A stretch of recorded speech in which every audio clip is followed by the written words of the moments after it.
Hello friends, welcome to my channel kitchen queen. আজ আপনাদের কাছে নতুন এক রেসিপি আনছি। সেটা হচ্ছে অপূর্ব স্বাদের নিরামিষ মোচার ধোকা। এই মোচা কিভাবে ছাড়াতে হয় সেটা থেকে আমি আপনাদের শিখিয়ে দিচ্ছি। যে সমস্ত নতুন বন্ধুরা আছো, তোমরা মোচা ছাড়াতে জানো না বা ছাড়ানোর ভয়ে খেতে পারো না, সেই পদ্ধতিটা আমি তোমাদের দেখিয়ে দিচ্ছি। দেখো, প্রথমে মোচার ওপরের খোসাগুলো ফেলে ভেতর থেকে যে ফুলগুলো পাওয়া যাচ্ছে সেগুলোকে আগে আলাদা করে ছাড়িয়ে রাখতে হবে। এবারে প্রত্যেকটা ফুলের দেখো ভেতরে একটা শক্ত মোটা ডাঁটি আছে আর নিচের দিকে একটা পাতলা আঁশের মতন খোসা আছে। ওই দুটি জিনিসকে আস্তে আস্তে খুলে ফেলে দিতে হবে। এই হচ্ছে মোচা ছাড়ানোর কৌশল। আর অবশ্যই হাতে একটু যে কোনো তেল মেখে নেবে যাতে হাতে কালো দাগটা না ধরে। তাই আমি প্রথমে হাতে একটু তেল লাগিয়ে নিয়েছি, নিয়ে এবারে আমি মোচার ওই ফুলগুলো আমি খুলে দেখো মোটা ভেতরের যে শক্ত কালো একটা ডাঁটি আছে এবং ওই সাদা ওই দেখো খোসাটাকে আমি আঁশের মতন অংশটাকে তুলে ফেলে দিচ্ছি। ভেতরটা আরও অন্যান্য লম্বা লম্বা ডাঁটি আছে, কিন্তু সবথেকে যেটা শক্ত মোটা ডাঁটি সেটাকে তুলে ফেলতে হবে। ধোকা বানানোর জন্য আমি নিয়ে নিয়েছি 100 গ্রাম ছোলার ডাল। এটা সারা রাত আমি জলে ভিজিয়ে রেখেছিলাম যাতে খুব ভালোভাবে ভিজে যায়।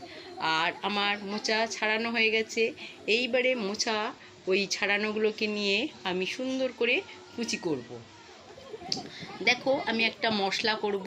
নিয়ে নিয়েছি 1 চামচ জিরে, 2টি শুকনো লঙ্কা, 2টি লবঙ্গ, দারুচিনি আর নিয়েছি ছোটো এলাচ। অল্প করে ভেজে নিয়ে এবারে আমি মিক্সারে পিষিয়ে নিয়েছি।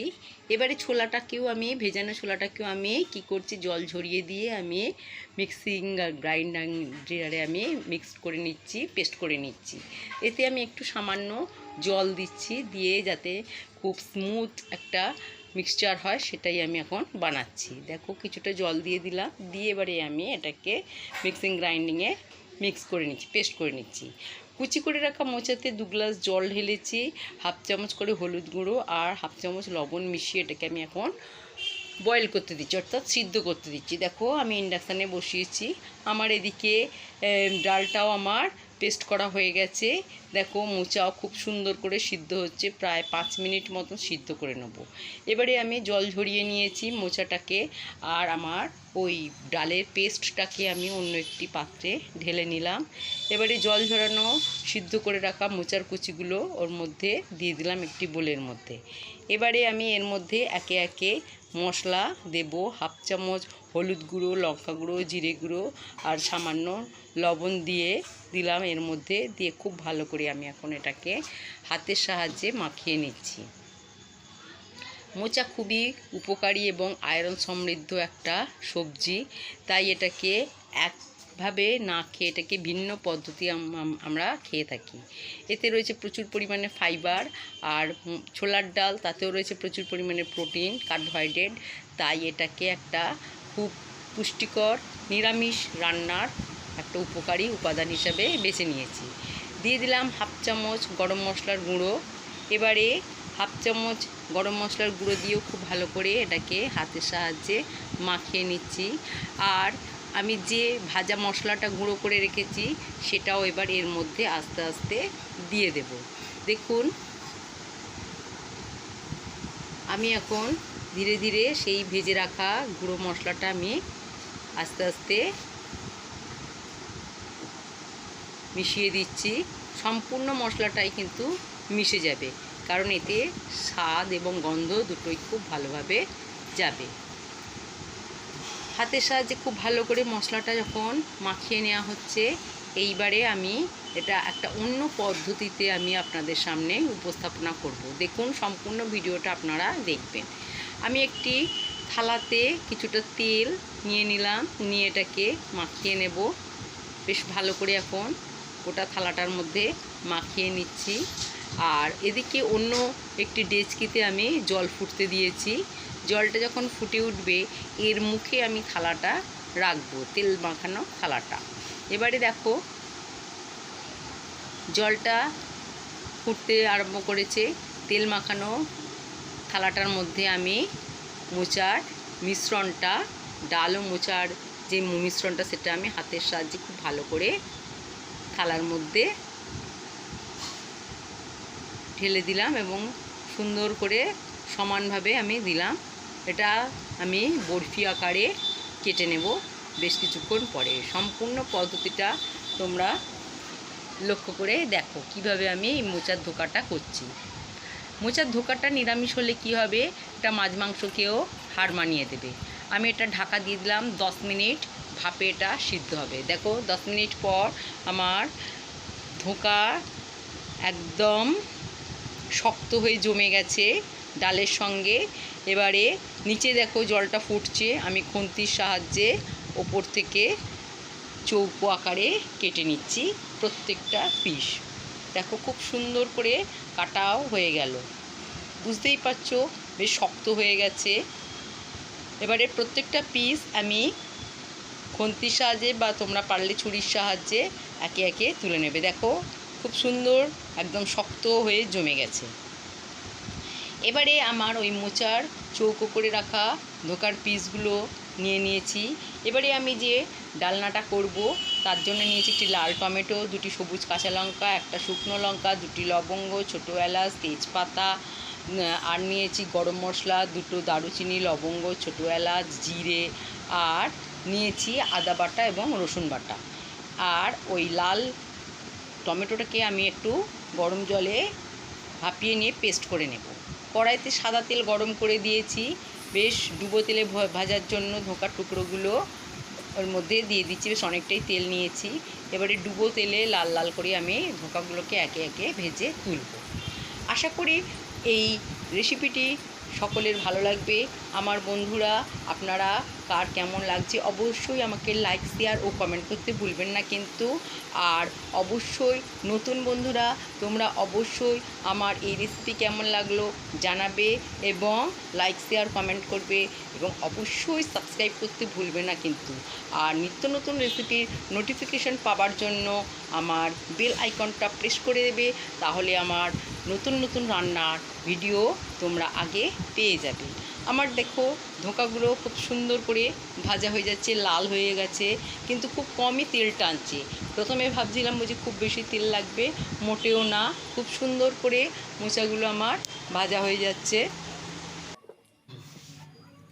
একে একে সমস্ত ধোকাগুলো ভাজা টুকরোগুলো আমি অন্য একটি পাত্রে তুলে নিচ্ছি।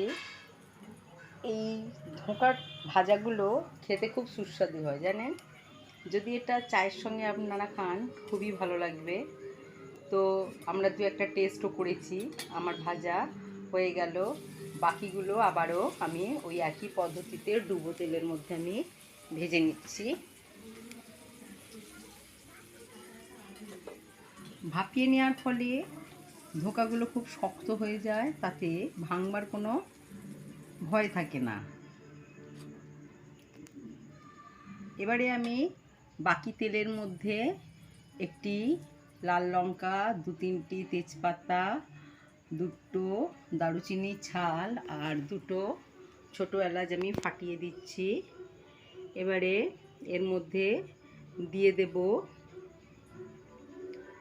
জিরে, লবঙ্গ, সমস্ত ফোড়ন দেওয়া হয়ে গেল। আর আগে থেকে লাল টমেটোটা আমি পেস্ট করে রেখেছি, সেটাও আমি তেলের মধ্যে ছেড়ে দিলাম। এবারে আমি খুব ভালো করে মশলাটাকে কষাবো। দিয়ে দিলাম একটি বড় কাঁচা লঙ্কা। এবারে আমি খুব ভালো করে এটাকে মিশিয়ে নিচ্ছি। দিয়ে দিচ্ছি 1.5 চামচ আদা বাটা। আর আদা বাটাটা দিয়ে খুব ভালো করে আমি এখন কষাচ্ছি। 4-5টি রসুন কোয়াকে আমি বেটে নিয়েছি, নিয়ে একটা আলাদা ফ্লেভার আসবে সেই জন্যে আমি রসুনটা অ্যাড করেছি। এটা নিরামিষ রান্নাতে রসুন আমরা ইউজ করি। 1/2 চামচ হলুদ গুঁড়ো দিলাম, আর দিয়ে দেব 1/2 চামচ জিরের গুঁড়ো, 1/2 চামচ লাল লঙ্কার গুঁড়ো দেব ঝালের জন্য, আর রঙটা হবার জন্য দেব আমি হাফ চামচ কাশ্মীরি লঙ্কার গুঁড়ো। এটা একটু লাস্টের দিকে দেব। খুব ভালো করে মশলাটাকে আমি কষিয়ে নিচ্ছি, ফ্লেমটা মিডিয়াম করে। এবারে আমি হাফ চামচ কাশ্মীরি লঙ্কার গুঁড়ো দিয়ে দিচ্ছি, যাতে কালারটা খুব সুন্দর আসে। খুব ভালো করে মশলাটা কষিয়ে নেওয়া হচ্ছে। সামান্য পরিমাণে জল দিয়ে দিলাম, নইলে মশলাটা পুড়ে যাবে।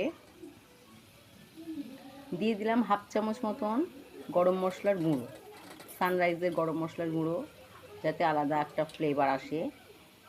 দিয়ে দিলাম 2 চামচ চিনি। এটা নিরামিষ রান্না, আর বেশ একটু মিষ্টি মিষ্টি হবে। সামান্য লবণ দিলাম, কারণ ধোকাতে আমার লবণ দেওয়া আছে। এবারে সমস্ত মশলাটাকে খুব ভালো করে এবারে কষিয়ে নিচ্ছি। এতে আমার সব কিছুই প্রায় দেওয়া হয়ে গেছে। দিয়ে মশলাটাকে কষিয়ে নিচ্ছি। মশলা বেশ সুন্দরভাবে কষা হয়ে যাচ্ছে, তেল ছেড়ে দিচ্ছে। এবারে আমি এতে কিছুটা জল অ্যাড করব। এতে আমি 1 গ্লাস মতন জল ঢেলে দিচ্ছি। জলটা মশলাটা আমি এখন ঢাকা দিয়ে দেব। ঢাকা দিয়ে কিছুক্ষণের জন্য আমি রাখব। মিনিট 4-5 পর ঢাকা খুলে যখন গ্রেভিটা একটু বেশ ফুটে উঠেছে, এবারে আমি ভেজে রাখা মোচার ধোকাগুলো একে একে গ্রেভির মধ্যে ছেড়ে দিচ্ছি। দেখুন, সমস্ত ধোঁকা ভাজা দেওয়া হয়ে গেছে। আবারও আমি মিনিট 5-1 জন্য ঢাকনা দিয়ে দিলাম। ঢাকনা খুলে দেখছি জল ছোটো হয়ে গেছে। খুব সুন্দর মোচার ধোঁকাগুলো গ্রেভি টেনে নিয়েছে। ওপর থেকে হাফ চামচ আবারও গরম মশলার গুঁড়ো, আর আমি 1 চামচ মাখন দিলাম। ঘরে ঘি থাকলে অবশ্যই দেবেন, আমার এখন মাখন রয়েছে, তাই মাখন দিয়েই এটাকে পরিবেশন করছি। এই নিরামিষ রান্নাটা যে কোনো পূজা পার্বণে অনুষ্ঠানে আপনারা অবশ্যই ট্রাই করতে পারেন। খুব সুন্দর, এটা জন্মাষ্টমী স্পেশাল হিসাবেও আপনারা করতে পারেন, তাই আমি এই রান্নাটি আপনাদের সামনে তুলে ধরলাম। কেমন লাগলো অবশ্যই লাইক, শেয়ার, কমেন্ট করবে। এটা আমি পরিবেশনের জন্য এখন টেবিলে সাজিয়ে রাখছি। আশা করি আপনাদের ভালো লাগলো।